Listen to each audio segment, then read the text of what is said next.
Mrs. Cameron, thanks very much for talking to us today. Can you take My us back? pleasure. Can you take us back to the first election that you voted in? What was that like?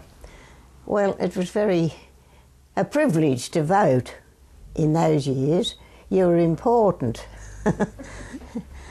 And what year was that, and who were the candidates? Oh, gee, now you're asking me.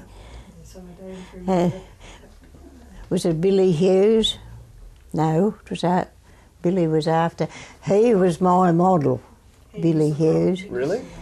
Yes, he had hearing aids, and he'd have the hearing aids on, and he'd make his speech in the House, and he'd step the hearing aids off and walk away.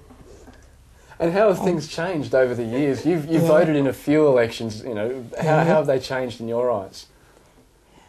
Well, I don't know. I suppose there weren't as many people, but the candidates would come into the electorate, and they would come and visit you and talk to you, and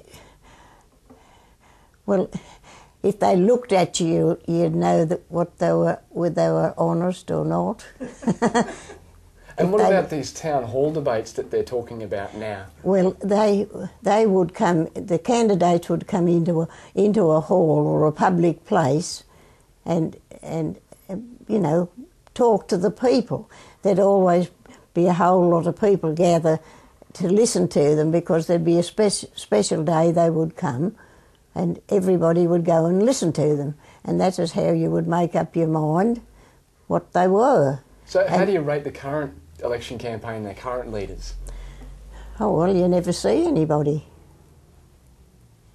You'd like them to go back to the way they used to do it, Yes, town hall, yes, meet the yes, voters? Yes.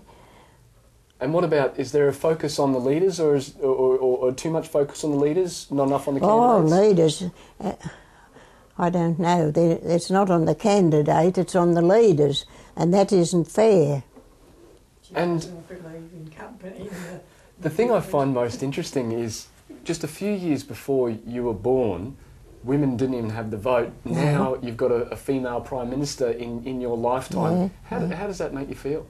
Oh, well, I think you would realise it would have to come, because women have got brains too, but I don't know. I like to, when I could see, I used to like to see people. And now you judge just on the sound? Yes, and the way they looked and the way they talked to you. And how do they sound to you now? Well, I don't hear very many of them now, because you don't see them. They don't visit. All right, Mrs. Cameron, thank you very much for your time. I appreciate it.